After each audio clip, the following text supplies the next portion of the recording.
Shoreviewken!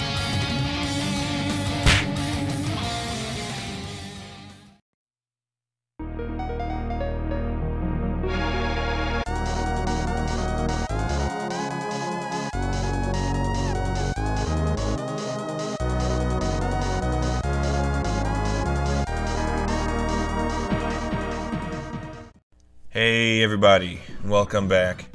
Today I'm taking a look at Gundam Wing Endless Duel for the Super Famicom.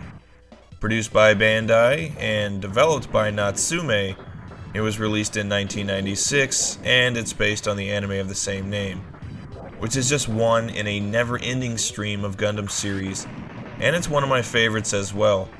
The story revolves around the ongoing war between Earth and the space colonies, and apparently Gundanium alloy isn't all that hard to come by because there have been a lot of these things.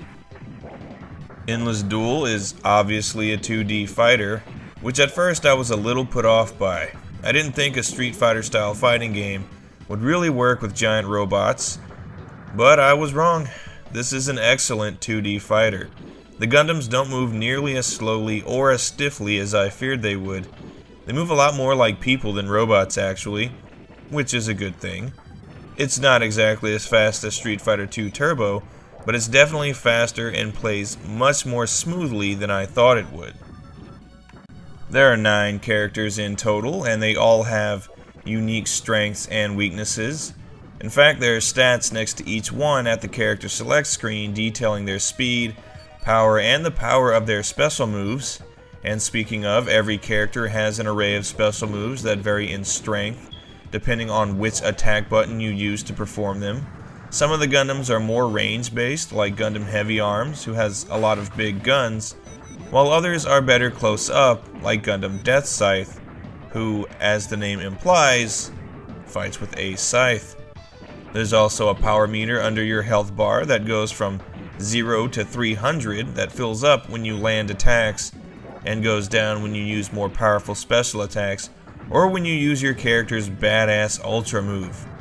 There are only 3 gameplay modes in Endless Duel: Story, Versus, and Trial mode, which is just another way to say survival mode.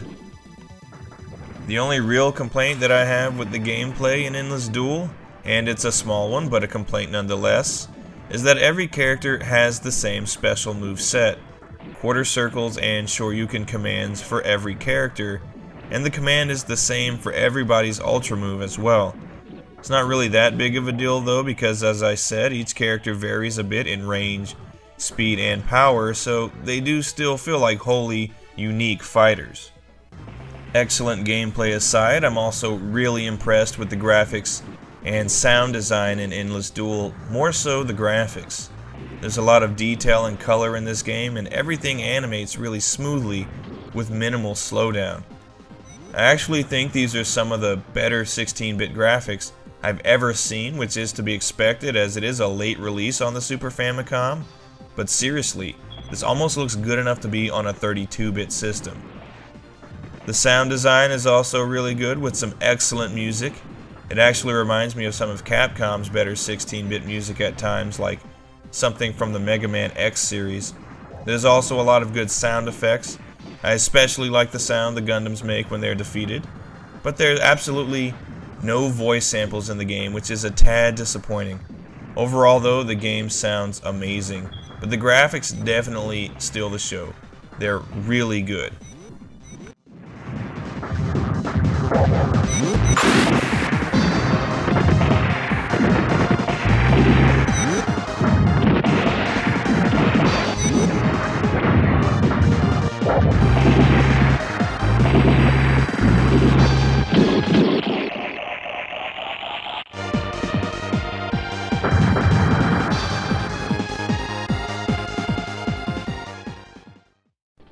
On the whole, this is a really fun 2D fighter, which really surprised me. I wasn't expecting it to be as good as it is. If you're a fan of the Gundam series, you'll probably really like Endless Duel, and even if you're not a fan of the series, you'll probably still enjoy it anyways, just as a really good fighting game. There are a lot of Gundam games out there, but this one is definitely one of my favorites. If you can import it or even just download it, Give this game a try. I want to insert a joke here, but Gundam isn't very funny.